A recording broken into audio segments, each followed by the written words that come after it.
here's equal tempered E, harmonic series E.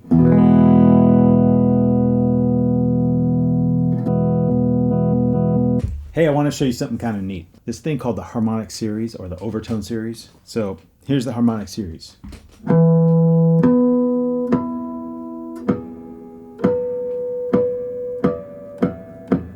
Okay, is a series of pitches that you can actually hear when I play a single note. You can hear all those other overtones not as loud, okay? That's what gives every instrument its own character, not just the sine wave. But I wanted to talk a little bit about how the harmonic series pertains to how we hear pitch and how we hear pitches and chords, okay? Because of the harmonic series, root, the fifth, and the third, okay? Triads sound pleasant to the ear because they are part of nature. Those notes are part of nature. These simple ratios, a half, a third, or 2 to 3, and 5 to 6 ratio create a root, fifth, and a third. That's a major triad. Turns out though that this third is slightly flat, but it's a true tune third, pretty close to 14 cents flat if you gauge it by equal temperament. So let's do an experiment. Okay, here's what I want to do. I want to take this G string and I want to flatten it 14 cents flat. I'm going to use my tuner. So now my G string is 14 cents flat. Make it 14 cents flat. What if I play this big old open E chord like this? I think it sounds really good. So why does it sound good? I think it sounds good because it is in tune with our perception of nature. This is nature. The chord that you're hearing is actually in tune. Even though that G string is 14 cents flat, this chord is like a true tune triad. This system of tuning is called just intonation. This is where the octaves and the fifths and the thirds are tuned by simple ratios. So when you do it on a keyboard, you can play in that one key and it sounds good. You just can't change to other keys.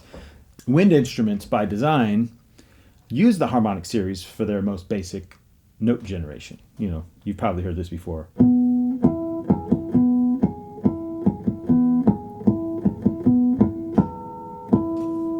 Okay, let's go back to this big fat E chord. It just sounds good. It blooms all by itself. I don't really even need to hear vibrato, but what happens if I switch to a C chord? I think it's pretty gross. Now that fifth is actually flat. Ugh. So here's what we're going to do. We're going to tune this G string back up to equal temperament G. Now that's in tune according to equal temperament. That sounds pretty good, doesn't it? It sounds a little different.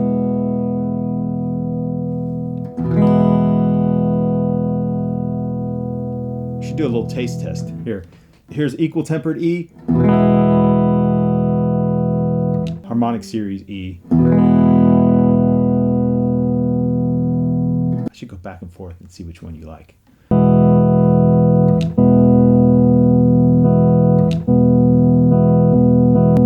Equal tempered E. Yeah, I kind of want to use vibrato on this one because it's like, I don't know. I mean, I'm content with it. I can tolerate it. It sounds pretty good. Okay. The C also sounds pretty good too. All right. So equal temperament was calculated in 1584 using the square root of 2 to figure out how to evenly space 12 pitches apart exactly. The square root of 2 is an irrational number and not a simple ratio. It's one of those finite but infinitely recurring numbers if you express it with integers. So the more decimal places you can go, the more accurate your number will be. You just never get to the right answer because you never run out of numbers. I feel like equal temperament was one of the greatest revolutions in music. Like the invention of the steam engine kicking off the Industrial Revolution, equal temperament kicked off the chordal revolution.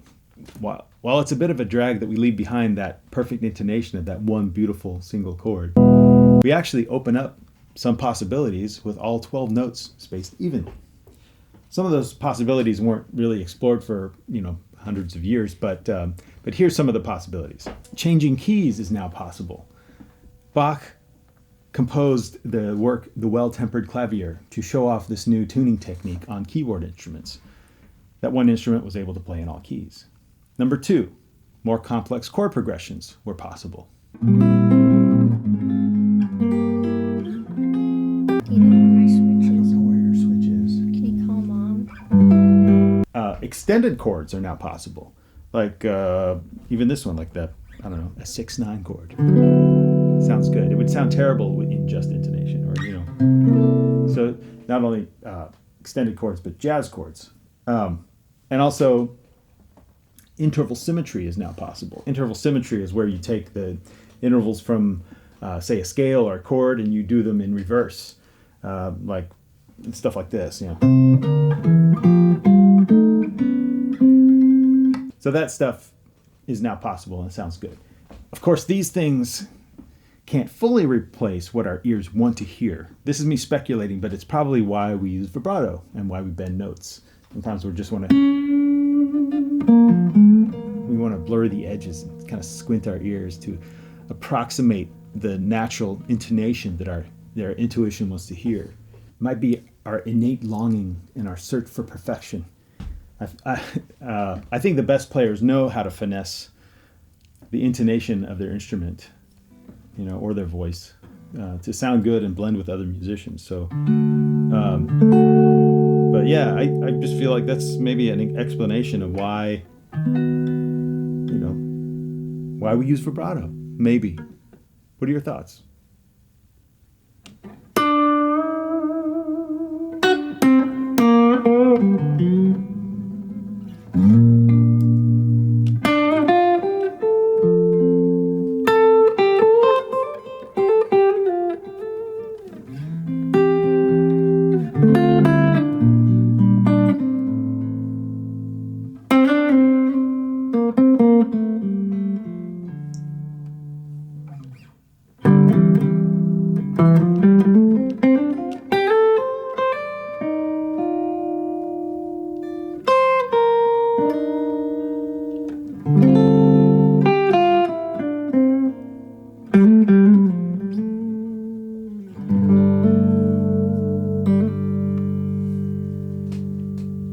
Maybe.